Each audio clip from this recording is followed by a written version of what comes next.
Hey everyone, my talk is going to be on how UX is going to kill Web3 products. It's a pretty dramatic title, and I think rightly so. We're at an interesting juncture right now with where the industry sits. Obviously, I don't need to tell you anything more than what's happening with FTX, and I think that's going to put even more spotlight on utility and real value for the products that we actually build. And I believe that UX has a huge part to play in helping us take us forward and into a better direction than where we've been so far. First up, a question. So, if we go back in time a little bit, a couple of years to November 2020, a raise of hands for the crowd, how many of you would say that you are different people? How many of you have changed in that period of time? Raise of hands if you believe you've changed quite a bit. Okay, a couple of hands, couple of hands. I still see some people with their hands down. So let's go back a little bit further, 5 years now, to November 2017. How many would you say are very different people to all that time back? Okay, a few more hands. A few sticklers in the crowd. This is what I used to look like in November 2017. I've definitely changed quite a lot. And the point of this is that things do change, things grow, and things improve. This is what iOS used to look like at the very beginning. It's what it looked like in iOS 7 when they brought in flat design. And it's what it looks like today with widgets and iOS 16. And the thing is, iOS grew up, you've all grown up, and the industry as a whole also now needs to grow up. We need to take a step forward and mature. A story to start with. I was in San Francisco earlier this year in April at Startup Grind, and I was keenly observing a conversation with a few founders. They were having a heated discussion on the idea of outsourcing their design. Now, I, as a design agency founder, was keenly listening to the conversation, and one of them was on one side that didn't want to outsource their design at all, and the other was on the other side where they were very happy to let the experts take over. And I've seen this quite oftentimes with founders. There's a bit of a sliding scale. Some are very open and okay with the idea of letting other people handle their user experience, and others are not at all. They want to keep it completely in-house and be completely in control of it. And what we oftentimes see is a bit of a tipping point, basically. A few weeks later, Ben tweeted out a question. He said, is there a regulatory reason why big banks haven't acquired Robinhood, popular US trading app, just for its UI UX? $8 billion seems so cheap relative to how bad banks are at software development. I've worked in banks for a couple of years. I can confirm that this is very true. And then Daniel asked the question, how does good UX make banks more money? And I absolutely jumped at this question. I've always felt very passionate about the value that UX can bring, but always found it difficult to actually communicate it for the actual business stakeholder or for founders. And so I saw a great opportunity here to answer back to Daniel. And I said, it's a great point, but when there's lots of competition and easy transferability, then UI UX becomes important because frustrating, convoluted, or complicated experiences are ultimately going to make your customers churn, leave your platform, to your very competitors. And that's the key point here, is competition and the ease in which they can transfer across. Let's call it switchability. These two are crucial factors when it comes to user experience and when you need to really start caring about your user experience. Because when you're not in these states, you start to get into a false sense of security. So we can actually plot this onto a matrix of competition and ease of switching. When you've got high competition, there's loads of providers out there, and it's fairly straightforward to actually move from one to another. Let's say all you need to do is sign up, or maybe you don't even need to sign up. Then you're in a bit of a danger zone. And this is what you have with banking apps. There's loads of providers out there, especially mobile banking now. And the ease of switching beyond actually moving your money across, which for the majority of us shouldn't be loads and loads of illiquid assets or thousands and thousands of pounds, it's probably a few £1,000s or euros, then the ease of switching is okay. It's not incredibly difficult. On the other side, when it's harder to switch and you have low competition, it's chilled, no problems, right? No one else is competing with what you do. And even if they were to, then moving across from one to another might actually be a challenge. And this is kind of what you have with Web3 right now. You've got, for example, interoperability that's an issue that needs to be fixed with products being built on all sorts of different chains. And then also when it comes to competitions, while it might feel like you're at these events, like these conferences, that there's lots and lots of people building, relative to other industries, it's not as much. So if you do a search on Crunchbase for blockchain as an industry, you'll find about 13,000 companies come up. If you just search SaaS, you'll see 26,000 come up. So there's still a way to go in what people can build in the space. And the thing is, the rules between these two vary because the competition's different and the actual ease of switching is different. So then sometimes you can get away with bad UX because you're like, well, what are my customers going to do? They can't even move across. And even if they were to, it's incredibly difficult for them to. And there's a bunch of different products and industries that will actually sit at different parts of this matrix. Let's get into a few of them. So many of you would have come to this event through cabs. Maybe you've taken the metro, but those that took ride-hailing cabs, you maybe have used Bolt, FreeNow, or Cabify. And the reality is it's very easy to switch across these applications because all you really need to do is sign up and enter some personal details. It's not really that difficult. The competition's at a fair amount, and therefore your user experience is going to have to be very important because if at any point it's frustrating or it's confusing, you can easily just move across to another provider. Even myself, I'll sometimes look at FreeNow, I'll look at Bolt, see whatever's cheaper, and move across. If any one of them's confusing or problematic, it makes it even easier and even more of an incentive for you to go across. Flight searching is an even more competitive environment. You don't even need to sign up for anything when you go and search for a flight. You have things like Kayak, Skyscanner, Cheap Flights, Google Flights. There's so many out there, and you don't even need to actually sign up for an account. You can just enter the location, you can enter the dates, and voila, you've got what you wanted. So it's ultra competitive there, and your user experience needs to be up to scratch. Otherwise, people are just going to go to your competitors. On the other side, let's talk a little bit about something that's a bit harder to switch. So file storage, photo storage as well. You've got Google Photos, you've got Dropbox, you've got WeTransfer, you've got a few different providers out there. Now, that one's not as easy to switch across as something like ride-hailing or flight searching, because there you don't just sign up for an account, you have to then download your file, then you have to store it somewhere, then you have to move it across to another file, and then you might lose your actual file structure within that process as well. So it's a little bit more of a challenge. And the reason I mention this is because when it comes to caring about UX and why you sometimes get into a false sense of security thinking you don't need to invest in it or it can't give you value, is because there's a bit of a tipping point. At some point, when the competition actually becomes high enough and it's easy enough for people to actually move across to other platforms, your UX is really going to matter. And you don't want to get into a false sense of security just because you're outside of it right now. And that's where Web3 is. So there's a few scenarios in which you can actually exist outside of the tipping point.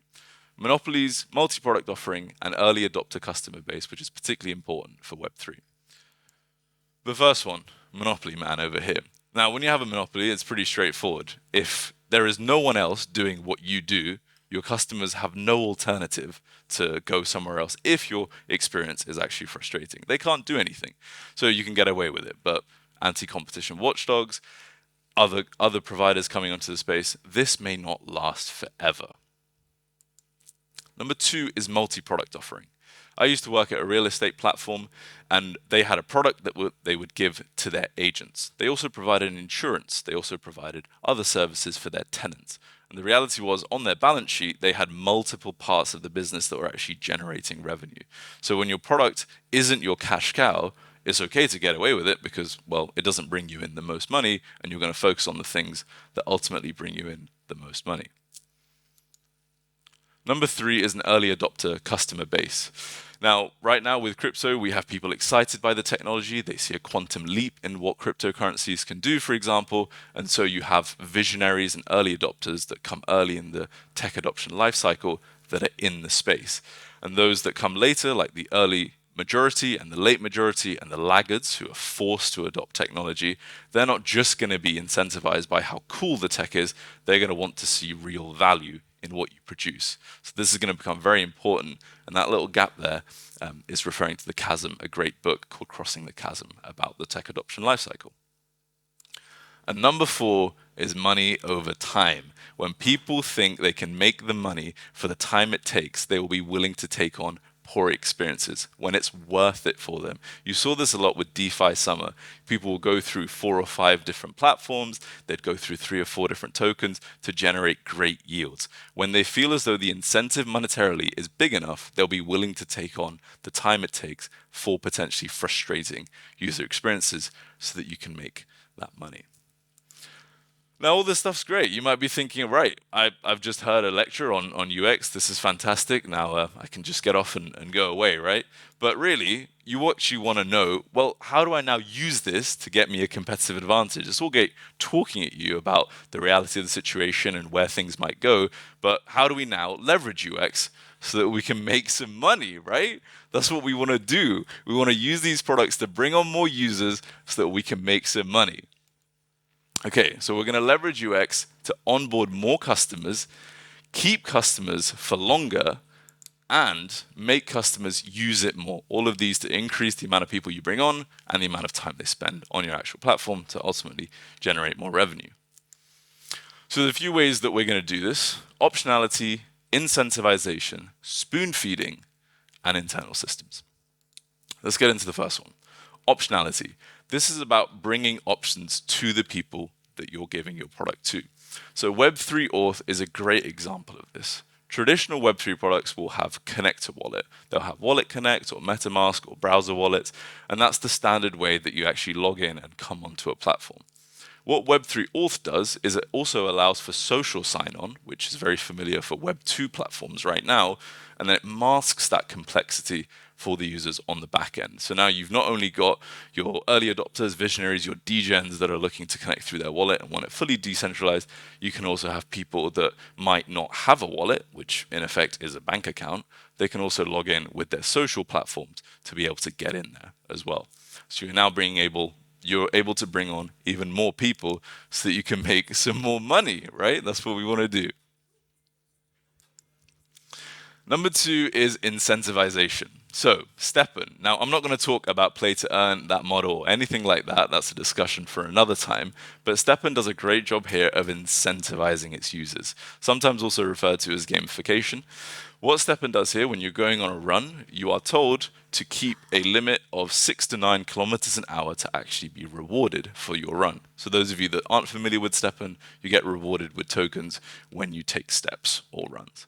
And here you have to maintain a 6 to 9 kilometer hour range to actually be rewarded. So when you go for a run, you can't just go for a walk. You can't just go for a jog. You actually have to run. That's how you get rewarded. And it's a great way to get your people using it in the right way and using it for longer as well, as they'll get rewarded when they do it in the way that you want them to.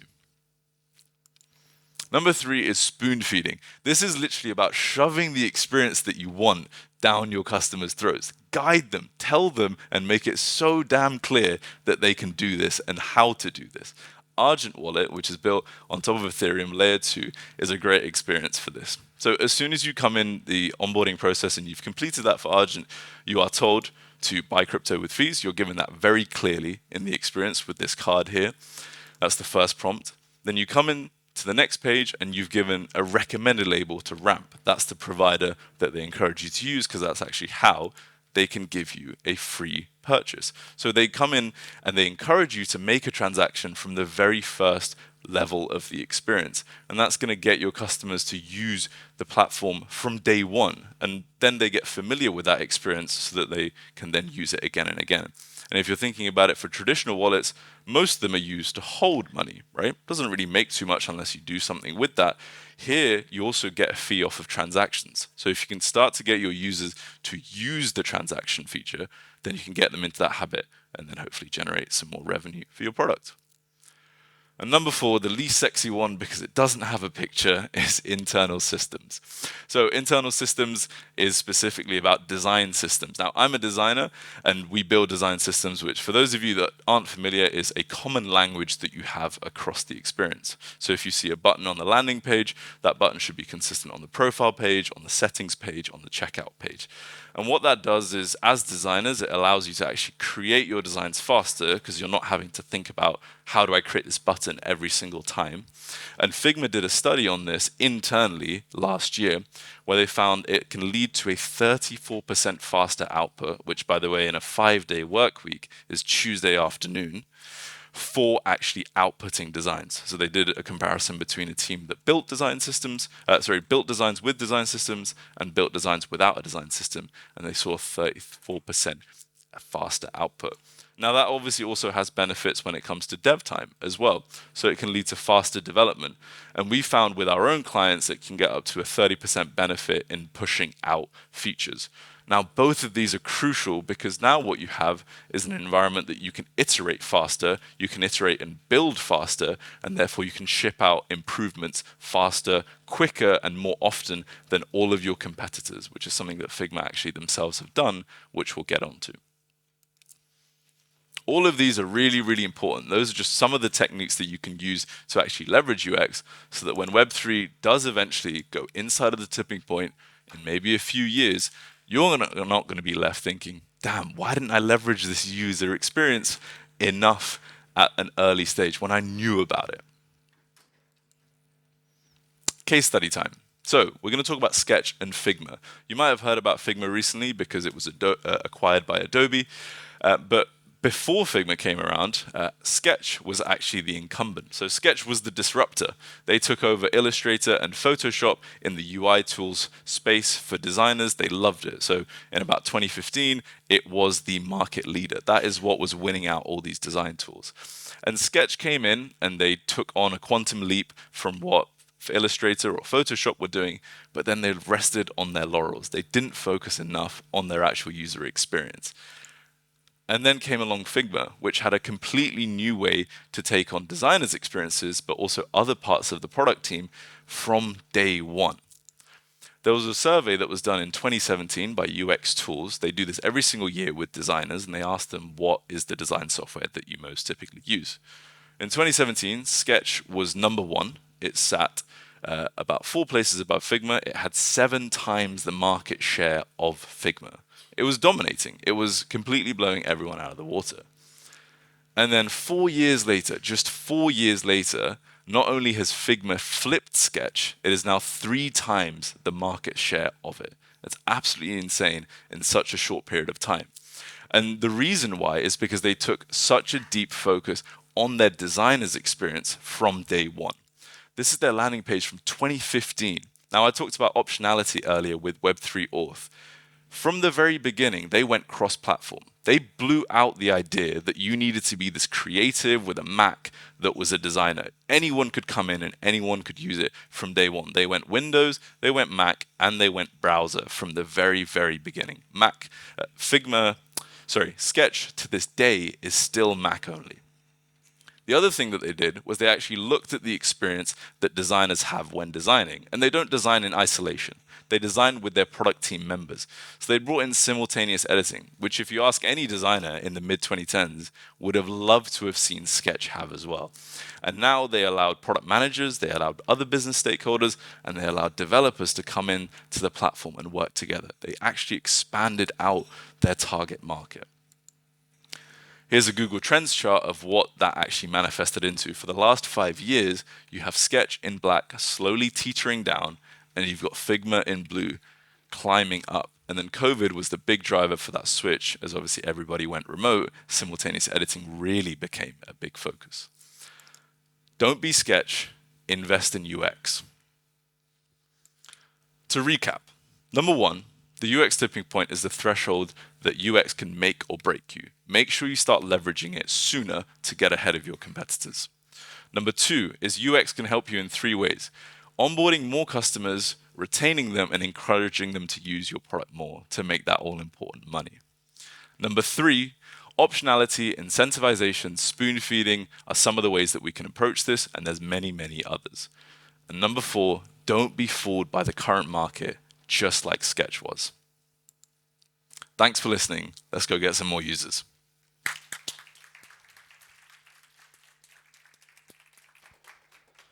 Well done, Sakky. Such a nice presentation. Thank you. You can see that you work in UX. So it's pretty good, pretty good. Does someone have a question for Sakky?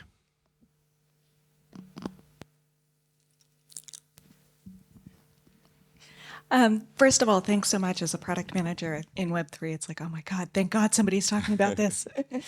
I am curious about how you see the timeline of the UX tipping point matching up against kind of the timeline of the market evolution.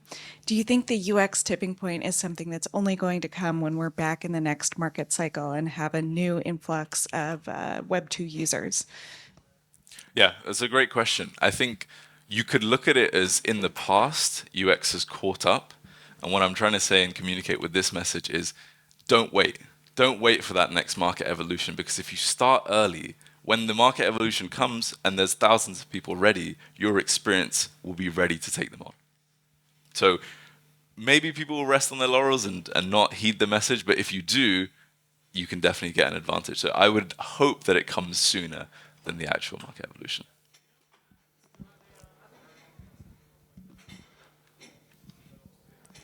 Hi. Great presentation. Thank you for it.